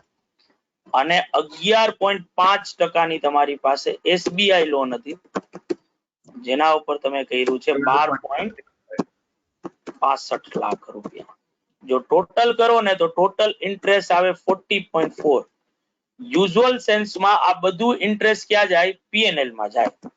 બરાબર. પણ બીકોઝ ઓફ આ ચારેય લોન નો યુઝ તમે ક્વોલિફાઈંગ અસેટ બનાવવા માટે કર્યો છે, તો જે ઇન્ટરેસ્ટ તમે ઇન્કર્ડ કર્યું છે એ પૂરેપૂરું શું થાય? કેપિટલાઇઝ થાય. એટલે તમારે જર્નલ એન્ટ્રી શું કરવી પડે? તો કે પ્લાન્ટ પી અકાઉન્ટ ડેબિટ. આવી કોઈ એન્ટ્રી પૂછી નથી ભાઈ, આ જસ્ટ તમારા માટે હું કરી રહ્યો છું કે પ્લાન્ટ પી અકાઉન્ટ તમારે ડેબિટ કરવાનું આવે. કેટલા રૂપિયાથી? તો કે એના ખાતે કેટલા ડેબિટ કર્યા તમે? તો કે 10.79 લાખ રૂપીસ. પ્લાન્ટ ક્યુ ખાતે ડેબિટ કરવાના થાય 12.97. તો કે 12.87 લાખ રૂપીસ. અને પ્લાન્ટ આર ખાતે કેટલા ડેબિટ કરવાના થાય? 16.64 lakh rupees. 2. Interest expenditure account 40.4 lakh rupees. સમજાણું બાળકો? Yes, sir. એક જ મિનિટ ઉપર બસ એક આ લોકોને હા પાડી દીધી એક જ. બરાબર છે ભાઈ બધાને? હા સર. તો મારા ભેગા ગણતા હતા કે હવે ગણવાના છો? સર પાછળનું બાકી છેલ્લું આવલું એકચ્યુઅલ ઇન્ટરેસ્ટ ઇન્કમ. કઈ વાંધો નહીં, આ તમારા માટે જે લોકોને પણ બાકી હોય ભાઈ જરા કરી લે.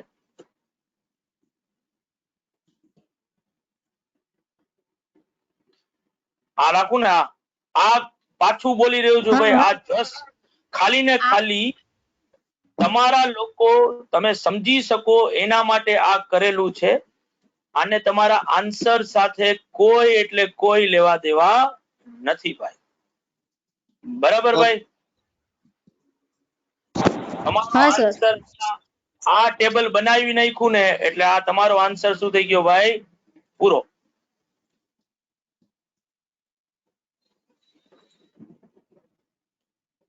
પાકું? હા સર. તો બાળકો આ થઈ જાય એટલે મને કયો, એટલે ખાલી એક 2 મિનિટ તમારી લેવી છે. બરાબર, ત્યાં હું જરાક વાત કરી લઉં. બધાને થઈ ગયું?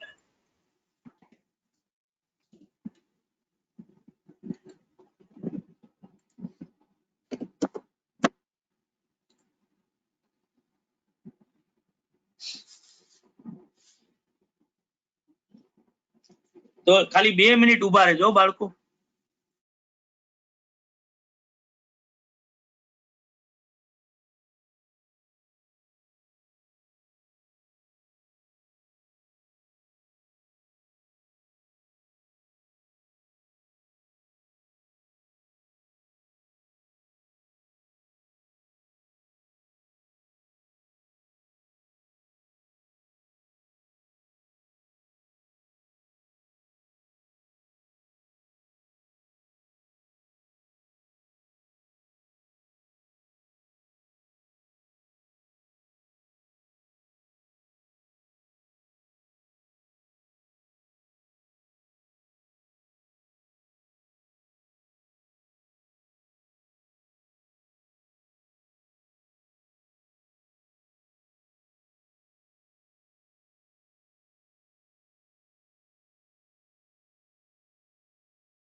ઈ તો વિજય યાર બકા, એમાં કઈ પછી એટલું બધું હૃદય અરે ઉપર ના નહીં સર, તો લેવાય. તને ના ખબર ના હોય તો એવું તારે કાંઈ કરી નથી નાખવાનું. સર, એ તો ખબર જ છે. તારે કોકને બીજાને ઇન્ફોર્મેશન આપવી હોય તો બરાબર છે આખી રીતે કે ભાઈ જો કોકને તારે કેવું હોય કે ભાઈ આવું કરવાનું.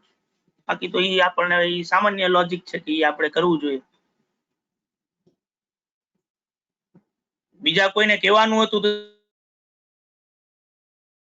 તો ના સર, એ તો ખાલી હું કહું છું કે અહીંયા 12.97. મને કઈ ફરક નથી પડતો ત્યાં 87 લખ્યું હોય 77 લખ્યું હોય. તો બાળકો તમને જે મેં રોયકા ખાલી આટલા સમય માટે 2-4 મિનિટ આપો, એની પાછળનું ખાલી એક જ નાનકડું રીઝન કે તમે આમ દિવસે ને દિવસે તમારા માટેનું જે મારો ઓપિનિયન જે છે ને એ ગજબનો સ્ટ્રોંગ તમે કરતા જાઓ છો, બરાબર. અને ગજબના હોશિયાર અને પાડી દેવા માણસો કે જે લોકોને અમુક જે વાહિયાત વસ્તુઓ જે છે ને કે ઈ જો નો થઈ હોય તો ઈ જેમ કે આજે તમે ઓલું ગીત ગાવાનું જે છે, બરાબર, ઈ મહિનાથી તમે ભોગતા હતા સર, ગીત ગાવાનું આમ તેમ આખું, બરાબર. પણ જો તમને આ આપણો શું છે, આપણો એટીટ્યુડ બતાવે ભણવા માટે, આપણે ભણવા માટે કેટલા જે છે એ ઇન્ટરેસ્ટેડ છીએ, બરાબર, રાઈટ, અને કેટલા આપણે મહેનત કરવા માટે તૈયાર છીએ, ઈ આપણું જે, અને તમે અમુક રીતે ઈ વાઇબ્સ પણ લોકોને મોકલો પાછા. એટલે જો તમને યાદ હોય ને બાળકો, તો શુક્રવારે એક ટેસ્ટ લેવાની હતી ઇન્સોલ્વન્સી, એક મંગળવારે તો આપણે લીધી, એક શુક્રવારે લેવાની હતી, બરાબર. જે ઓબ્વિયસલી એ દિવસે જેન્યુઅન સેન્સમાં મેં લેક્ચર પૂરો કરી નાખ્યો ને પછી એક ઓફિસમાંથી ને એમાંથી કામ નીકળી આવ્યા. એટલે મારે પેલા મેં ઓરિજિનલી વિચાર્યું હતું, હું પેલા તો 2:30 વાગે જ મૂકી દેવાનો હતો એ પેપર, પણ મેં વળી ત્યારે મારી પોતાની બુદ્ધિ મેં હલાવીને મેં કીધું ના, એના કરતા એક્ઝેક્ટ 7:30 જ સેન્ડ કરું, બરાબર. 6:30 થી 7:30 તો આઈ થિંક મારો લેક્ચર એ દિવસે હતો તમારા બેચના અંદર. પણ તમારામાંથી એક વિરલો જે છે જેને હું ગીત ગાયું કે નથી ગાયું એના માટે રોજે રોજ એ લોકો દોડાદોડી કરતા હતા, પણ પેપર 2 દિવસથી લીધું નથી, બરાબર. એમને મફતના જેઠાલાલના અને ફલાણાના અને સ્ટીકર જે તમે વાહિયાત વાતો જે ગ્રુપના અંદર જે હલાવે રાખો છો, એમને આવ જે રાત્રે 9:30 થી 10:30 નો જે ટાઈમ તમે સેટ કર્યો છે, બરાબર, જેમાં સાવ સિમ્પલી ટાઈમ પાસ જે કરો છો, બરાબર. એમાં એક જણાએ પણ એવું ન લખ્યું કે ભાઈ સર, અથવા તો એના પછી આપણે બીજા દિવસે મળ્યા, બરાબર, એના પછીના દિવસે કોઈ જે સાવ જીકે વધારવા માટે મને ક્વેરી સેન્ડ કરવા વાળા લોકો પણ તમારામાં છે, જે લોકોએ ખાલી ને ખાલી ભણવાના ટોપિક સાથે કોઈ લેવા દે, ખાલી ને ખાલી એમને મફતનું જનરલ નોલેજ હતા, સાવ વાહિયાત ટાઈપના ક્વેશ્ચન્સ મને જે છે મોકલતા હોય, બરાબર. એ લોકોએ પણ એવું એકવાર મને લખીને ન મોકલ્યું કે સર, કાલે પેપર અનાઉન્સ કર્યું હતું, એ પેપર ગ્રુપમાં મૂક્યું નથી. એટલે ઓબ્વિયસલી જે મારો ઓપિનિયન તમારા માટે જે છે એ વધુ ને વધુ સ્ટ્રોંગ તમે રોજબરોજ બનાવતા જ રહ્યો છો, એટલે વેરી ગુડ બાળકો. આખું તો પેપર હવે જેને જોઈતું હશે ને બાળકો, એ લોકોનું પર્સનલી જે છે જીમેલ ના અંદર પ્રોટેક્ટેડ લિંક સાથે મોકલીશ કે જે ઈ જ પોતે ખાલી એકલો કે એકલી જોઈ શકશે, જેને શેર કેવું કઈ કરી નહીં શકે, બરાબર. અને જેને મોકલવામાં આવ્યું હોય ને ભાઈ, એ લોકો જ મને એના આન્સર મોકલે, બરાબર, જે હું વેરીફાઈ કરીશ, બરાબર છે બાળકો? હા સર. Okay, very good. બરાબર. આ તમારા લોકોનું કેવું છે ખબર છે કે જો કોઈ ટેસ્ટ કે કઈ નો લેવાય ને તો તમારામાંથી જે છે એ અમુક લોકો આ કાઇન્ડ ઓફ ઓલા પોપટલાલ જેવું છે, લગ્ન નથી થયા ને તો એમ કહે કે લગ્ન કરાવી દો, લગ્ન કરાવી દો, લગ્ન કરાવી દો, બરાબર. એટલે જે વસ્તુ નો થઈ હોય ને, જેમ કે ઓલો ભંગાજો થુલિયાજો લીથો તમને કીધું હોય નો મળ્યો હોય ને, તો 4 વાર તમે કીધું સર ઓલો લીથો ઓલું ભંગા જેવી પીડીએફ અમને મોકલો, પીડીએફ ક્યારે કેમ તો હું મારી પીડીએફ ના મોકલી ન હોય તો તમે અટકી જવાના હો આખું, અને આમ કઈક તમે દિવસ રાત મારા પીડીએફ માટે તમે જોડતા હો, ઈ રીતે આખી ઓલા પૈસા ઉછીને આપ્યા હોય ને એ રીતે તમે ઉઘરાણી કરો. બરાબર. એટલે જે વસ્તુ નો થતી હોય ને, બરાબર, ત્યાં પિન પોઈન્ટ કરવા માટે તમે હંમેશા તૈયાર. સર આ કરવાનું, આ રહી ગયું, આ રહી ગયું, આ. પણ જે થઈ રહી છે, જેમાં આપણે કરવાનું છે આખું, ઈ ઓલા જેવું છે કે એક આંગળી આમ સામે ચીંધીએ ને 4 આંગળી આપણી તરફ હોય પાછી. એટલે આપણે આપણા પાછા પોઈન્ટ્સ પાછા દેખાતા નથી હોતા કે ભાઈ આપણે કેટલા સિન્સિયર છીએ, બરાબર, આપણે શું કરીએ છીએ. આવી બધી વસ્તુઓ જે છે એ પાછી મને ઈ તો કે મારો તો જન્મસિદ્ધ અધિકાર છે, ખાલી મારે તો આ બધી માંગણી કરવાની બસ. એઝ અ ઇન્ડિયન મારા ડીએનએ માં આવેલું છે, માંગણી હું કરું. જો તમે માંગણી ફૂલફિલ ન કરો તો હું ક્વેશ્ચન કરીશ એમ આપતો, પણ જો તમે કઈ આપવાના હો તો ઈ કરવું કે ન કરવું ઈ મારા હાથમાં. સમજાય ને બાળકો? હા સર. હા બસ. તો બસ આટલું જ બાળકો, આ સંતવાણી તમને આજે આપવાની હતી મારે. બરાબર. જો પાછા હવે ફરીથી મળશું ત્યારે આગળ આમાં જોઈશું. આવજો બાળકો, આવજો.